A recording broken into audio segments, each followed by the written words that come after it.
It's a funny name for a dude, Twitter. No, we have no plans to support UI add-ons. We feel very strongly that what makes Diablo work is the simplicity of controls, straightforward design, and UI mods are glorious, wonderful things, but one of the side effects is that they vastly increase the complexity of your control systems and your user interface, and we don't have any intention, we don't want to do that with Diablo 3.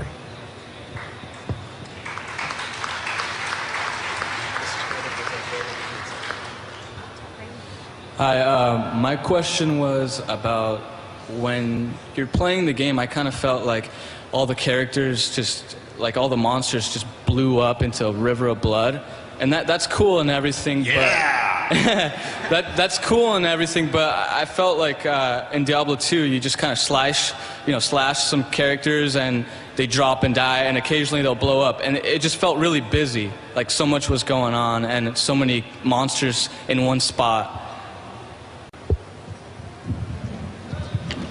So usually we're really big fans of blood. I think I can speak for most people. Yeah. But that is definitely something that we've been thinking about too.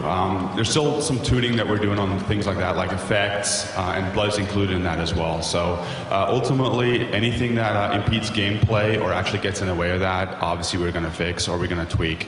But we also want to make sure that you get a lot of satisfaction from hitting things and actually get a payoff from fighting. So there's a lot of that there as well.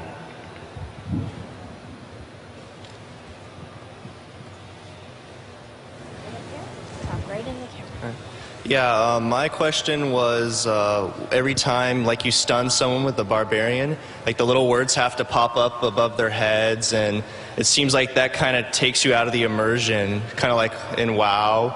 And I was wondering if there's a toggle off or if you're going to keep that in or anything like that. We have toggles for some things that come up. Right now, that's not one of them. It's always been our focus to be gameplay before anything else, before even immersion. And what we find is when we put in some features, there's just no other way to telegraph them but to use a bit of UI. That's a last course of action for us. But we have no intention of removing things that we think are necessary to play the game just because someone says, well, I'm slightly less immersed. For us, at the end of the day, it's still a game, and that's the most important thing. The fact that the game is very, very playable, it's very easy to understand what's going on. There's nothing really that can trump that for us.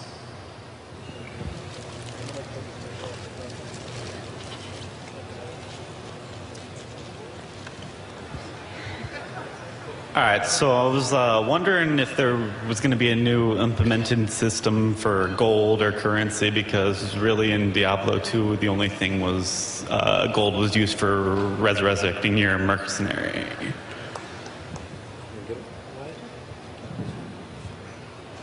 That's a good question.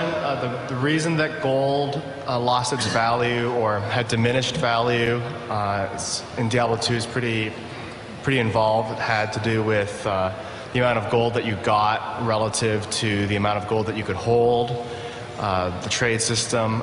There's definitely a lot of lessons that we've learned, not only from Diablo 2, but from World of Warcraft as well.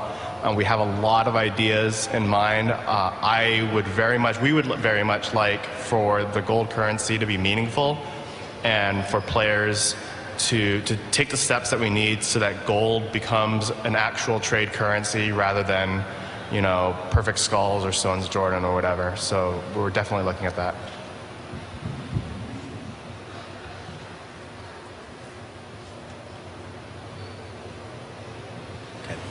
Hi, I want to make a quick shout out to my friends in Ribbon, but my question is that you guys did great in Diablo 2 and Lord of the Destruction, but the big gap between Diablo 2 and Lord of the Destruction were the rare, unique, and rune words.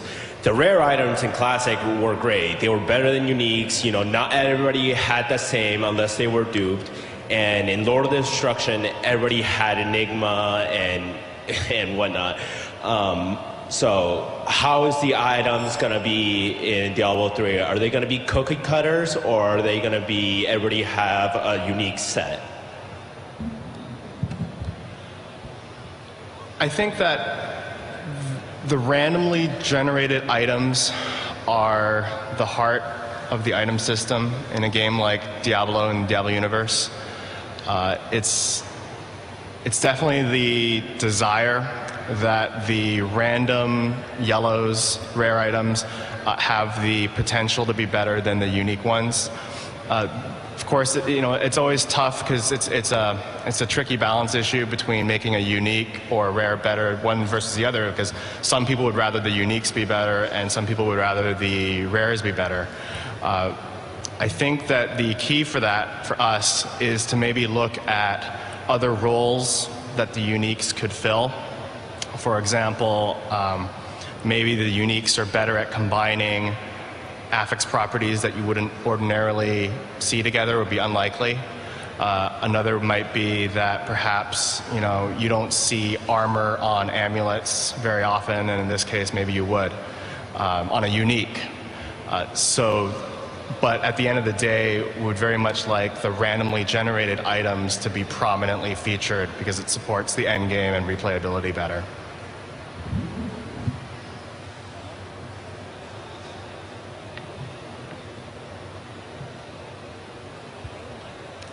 About the party search system, will it be automatic like in the demo which I just played?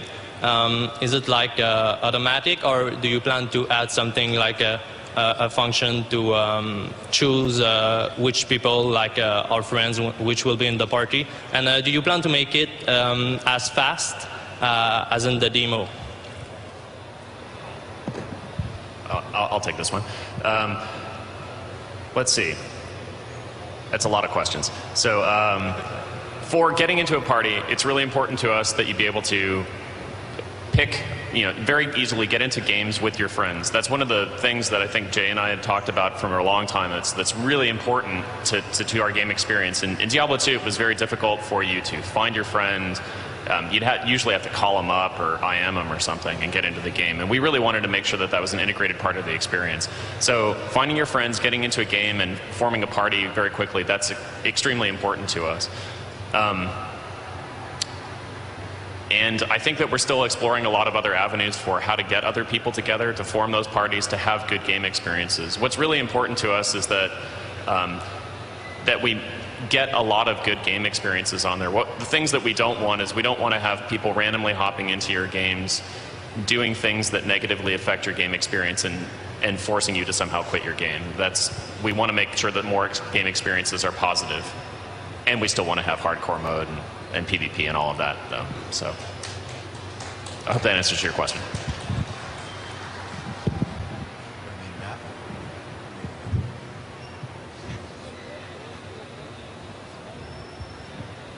Yeah, I was wondering, how are you guys doing town portals, waypoints, or some kind of instant transport system? And what exactly is your development process behind that? So, I'll go ahead and take that one. The waypoint system is probably going to return very similar to how it was in Diablo 2. We're kind of designing that system right now, and it's pretty much looking very similar. Town portals, we're really trying to figure out if we can completely remove them.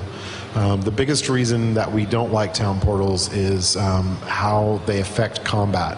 They're meant to be a travel tool, a convenience tool, but they're actually a escape from any situation that is unpleasant to me tool.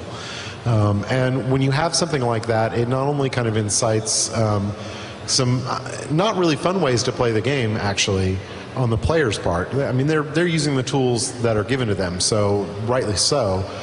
It also creates kind of sloppy design on the designer's part. I don't think Duriel would have ever existed if there were no town portals in Diablo 2, because you wouldn't have been able to beat them, and that's not good. It is our goal, though, that players be able to move quickly through the world. It's not a game about travel. Travel time's not